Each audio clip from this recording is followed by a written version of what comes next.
Today we're going to be looking at SCP-3513. Object Class Safe. Special Containment Procedures. The concrete bunker built around SCP-3513 is to be guarded and maintained by 4 permanent staff, maintaining the cover story of a water pumping station. Undercover Foundation agents are to be placed in all Namibian hospitals to cover up pathological reports suggesting the influence of SCP-3513.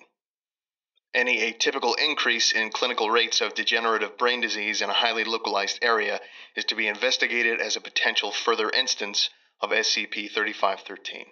Proposals for a network of Foundation seismographs to detect potential anomalies in the Earth's outer core are currently under consideration.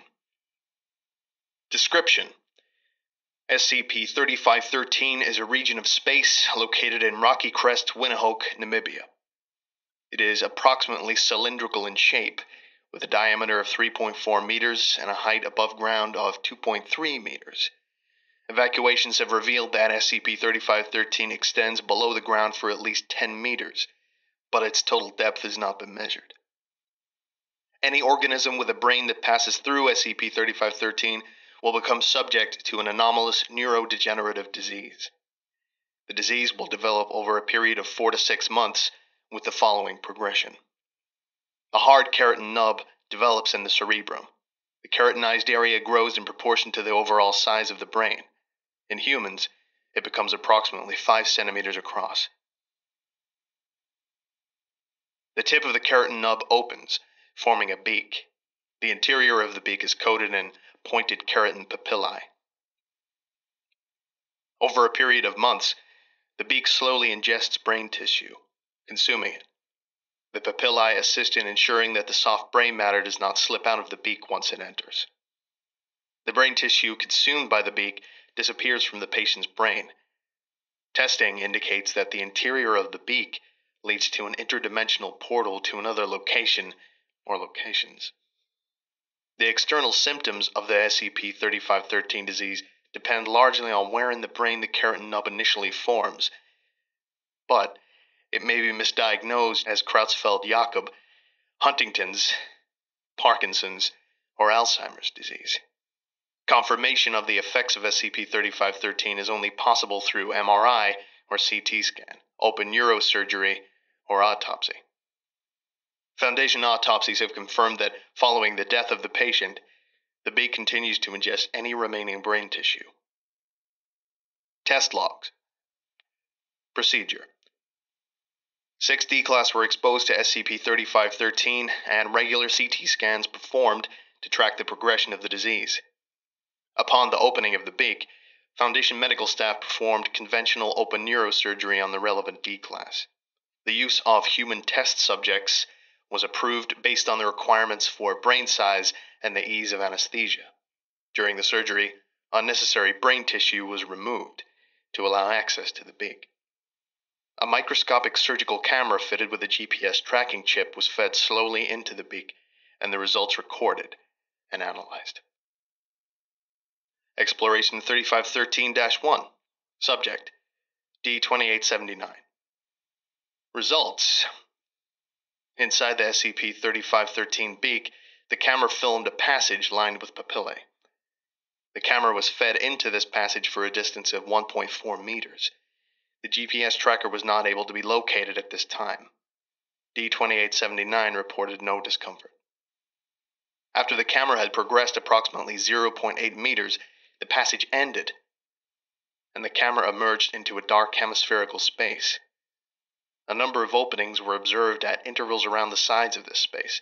After consultation, the surgical team proceeded to feed in the camera filament, allowing the camera to enter into the opening of the opposite wall of the space. The opening led to another passage, lined with papillae, although the observers noted that the direction of the papillae was reversed. At 1.4 meters, the camera emerged from the interior of another keratin beak into what appeared to be further brain tissue. At this point, a GPS signal was obtained, registering the camera's location in Reedsburg, Wisconsin. After a short delay, the GPS signal became mobile. Local Foundation assets followed the signal to Reedsburg Area Medical Center, where it was tracked to a recently deceased patient, Norman Miller. Mr. Miller had suffered a stroke, presumed to be caused by the sudden appearance of the camera within his brain. The camera was retracted through the beak in Mr. Miller's brain, back through the passages, and the beak in D2879's brain. And D2879 was returned to monitoring without complications from surgery. Exploration 3513-2. Subject D4353. Results. The camera filmed a passage lined with papillae for approximately 0.7 meters, entering a similar hemispherical space to that observed in Exploration 3513-1, and being fed into an opening opposite its point of entry. After progress down a second passage for a further 0.8 meters, the camera emerged from a second beak and filmed unidentified tissue, which appeared to be in motion. This movement continued for 8 seconds before the camera malfunctioned and lost picture. The camera was withdrawn from the passages and found to have been crushed. The GPS signal from the camera was traced to a location outside Naples, Italy. Further investigation revealed that the coordinates belonged to a Cremona meat processing plant. A later biopsy of D4353 revealed trace amounts of processed meat within his brain. Transfer of meat into D4353's brain is thought to have occurred during the recovery of the camera from its alternate location, which appears to have allowed material from that location to travel back along with the camera. Exploration 3513-3. Subject D3956. Results. After the camera had progressed approximately 0.6 meters, it emerged into the hemispherical space. An accidental misfeeding of the filament resulted in a change in the camera's alignment within this space, with the camera facing downwards towards a wider opening at the base of the chamber. The camera was fed into this opening, filming the papillae-lined passage, which extended for more than 2.5 meters. No reversal of papillae was observed, and the passage was observed to grow wider as it continued. After progressing for approximately 3 meters, the camera feed suddenly cut out. No GPS signal was located. Upon retrieving the camera filament, attending medical staff noted that the camera was missing, and that the end of the filament appeared to have melted. 5 seconds later, a high-pressure jet of molten metal began to spray from the incision in D3956's brain. D3956 and all attending medical personnel were killed. Following recontainment of the laboratory, analysis confirmed that the presence of several hundred kilograms of iron-nickel alloy.